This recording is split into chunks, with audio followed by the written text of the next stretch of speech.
Howdy, and welcome back to Season 2, Episode 6 of Bulldogs Live. I'm Riley Jackson. And I'm Peyton Mugia. Let's hop into football. Since our last update with the big win over Pearsall, the Bulldogs took full advantage of their bye week to rest and recover before hitting the road to play Divine. There, the Bulldogs came out with a 21-14 win over the Warhorses.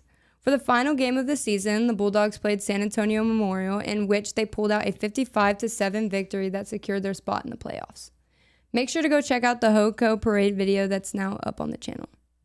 So with all eyes on the last game of the regular season, the Bulldogs compete against Carrizo Springs for the outright title of district champs. And now for volleyball. Volleyball has officially ended their season. Let's go over their games from the month of October. On October 17th, they played at Canyon Lake and lost 3-1. October 21st, they played home versus Wimberley and lost 3-0. Lastly, on October 24th, they also were home against Long Creek and lost 3-1. Alrighty, as our fall sports end, excitement has already started to build for our winter and spring sports. Both our boys and girls basketball teams have entered their scrimmage season. In the coming weeks, their seasons will be in full swing. We will be live streaming their games with commentary so you don't miss a thing. Last week, our very own art club went to local businesses and painted their windows for homecoming. The team consisted of 7 people: Sarah Lee, Isabel Smith, Peyton Gilbert, Allison Escobar, Autumn Prater, Savannah Rook, and Alexandra Avalos, all of which had to try out and make the cut. They got to 15 businesses over 2 days. Over this last week, the Bandera Bulldogs went and competed in the Fredericksburg Golf Tournament, in which they played talented and strong schools all over the region. For the boys team, Wyatt Chestron shot a personal best of 83, followed closely by Maverick Jones, who shot an 87. On the girls' side of things, Isabella Pace continued her strong form from her impressive season last year, shooting a 79 to earn 4th place overall. Now it's time for this week's Bulldogs Live teacher feature. This week, we will be featuring Miss Zupan. Hi. Hi. So we're here with our teacher features. So introduce yourself. What do you teach, and how long have you been here at Bandera? So my name is Brianna Zupan. I have been a teacher for 3 years. This is my first year in Bandera, and I am the ag mechanics teacher. Are you from Bandera? And if you're not, what made you come here? So I'm actually not from Bandera. I'm from LaPorte, which is over by the coast, kind of on the other side of Texas. Me and my fiance decided last year that we were going to come and live in Texas Hill Country. He has family that lives in Fredericksburg, so we just kind of decided to make the jump. That sounds fun. So what first got you interested in teaching like agriculture classes? What first got me interested was my ag classes that I took in high school. I had some really wonderful ag teachers who kind of pushed me to become more interested in ag. I then went to Sam Houston with the original thought that I was going to become a vet, and quickly decided that was not what I wanted to do. So I switched over to teaching ag and absolutely fell in love with it. So when you were a student, was there anybody like who had like a major impact on you, or like something that they said that just stuck with you? It was my ag teachers. My ag teachers really pushed me to come out of my shell and basically become the person I am today. So I give a lot to my ag teachers. So what's one thing you always hope a student like can take from your class or from the things that you teach? I hope that my students take that hard work and dedication will get you anywhere in life. I love that. Okay, so we're going to get into our rapid fire questions. So coffee or tea? Coffee. Favorite book or movie? My favorite movie is Monsters, Inc. What's the best piece of advice you have ever received? The best piece of advice that I have ever received is to keep your head held high. Love that. So that was us with your teacher feature. For this week's Senior Spotlight, I got to sit down with Senior Sydney McDaniel. Hey, I'm here with Sydney McDaniel, and this is this week's Senior Spotlight. So, hi, Sid. Hi. How's it going? Pretty good. That's good. So tell us how long you've been here at Bandera. I've been at Bandera for about 4 years now. That's it. Did you move here? I moved here from Bernie the summer of my freshman year. So what clubs, like sports, activities do you do here at Bandera? So I am in varsity theater. I'm part of our one-act play group. I'm also on the speech and debate team. I'm in student council. I kind of just do like a little bit of everything. I played soccer for about 3 years, and I was on the dance team for 2. And I'm also a varsity cheerleader this year. So Cool. That's a lot of things. yeah, I like to keep myself busy. Yeah, not me. That's too much for me. So out of like all those activities you listed, so which one was like the one that meant or that means the most to you, would you say?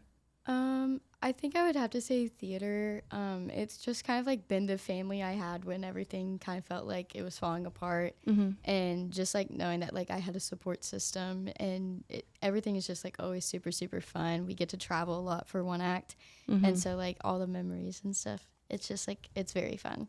Are you all excited for your up and coming? I'm very excited. I am also excited. I'm gonna go to every single one. You should. It's gonna be great. So if you could describe your senior year in 3 words. Ooh, busy, fun, and I guess like a roller coaster. What is your favorite like memory like from high school if you had to pick? I think my favorite memory from high school would be going to state last year for prose interpretation and getting 6th at state. That's crazy. Yeah, it's our region and our state is hard academically and athletically, so it was just like it was a big accomplishment for me, especially because it was my first year and I wasn't even in the class period, so getting to say, hey, I went to state my first year doing this was like really big. For sure. So what are your plans next year, like after high school? I'm planning on going to Tarleton in the fall and majoring in legal studies. I'm hoping to become like a family attorney. Oh, that's good. Need more people like that. So what's a hobby or talent that you would say you have that like a lot of people don't really know about? Ooh, I'm very craftsy. Like I love painting and all the fun things. So I also love crafts. I enjoy crafts. So let's get into our rapid fire questions. Okay, so favorite movie or show that you're binging right now? I would have to say probably Stranger Things, getting ready for that 5th season. Go to study snack. Ooh, like the little like breadsticks and like the cheese things, like the dippers. Best song to listen to on the way to school? Anything by Noah Kahan. Anything, literally anything. Favorite school lunch or least favorite? I'd probably have to say that my favorite is Frito pie. Always. That's one I look forward to every single time. Well, there you have it. That was our senior spotlight with Sydney McDaniel. This week's club highlight is Future Farmers of America, or mainly known as FFA. Let's hop into it. My name is Rebecca McClure, now Rebecca Flock of 2 weeks ago. I am an FFA advisor. I oversee quite a few different competitions. In the fall, for our LDE season, I coach PR, Creed, and a little bit of skills. And my name is Fawn Schott, and I oversee our Ag Issues team, our Horse Judging CDE team, our Vet Science CDE team, and I tag team cattle and pigs for showing. I have been an FFA advisor for going on 4 years now. I've only ever taught here at Bandera. I did have some experience during my student teaching, but I am a 2018 graduate of Bandera, and after I graduated college, I was contacted by a former teacher to let me know that there was an opening, and I've been here ever since. I have been involved with FFA honestly since before I was born. My dad was on the officer team for Bandera's FFA chapter in the 60s, and he actually got his American degree under the guidance of Telby Robbins. And then growing up, both of my brothers were district officers for Bandera, so I would grow up going to their FFA meetings and sitting through those. Unfortunately, my 8th grade year, we moved to Bracketville, so I went through my own FFA, not in Bandera, but through Brackett FFA's chapter, and that's where I got into horse judging. I won the San Antonio horse judging contest in 2018, and I got a $10,000 scholarship, which really pushed me to pursue ag education. So I really owe everything that's going on in my life to FFA. I personally am in charge of lambs and goats.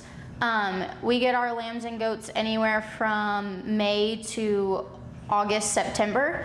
So depending on how long you have them, you pretty much work with them every single day, anywhere from 30 minutes to an hour, 2 hours, just depending on what you have set for that day. Sometimes you're in the barn for 3 or 4 hours.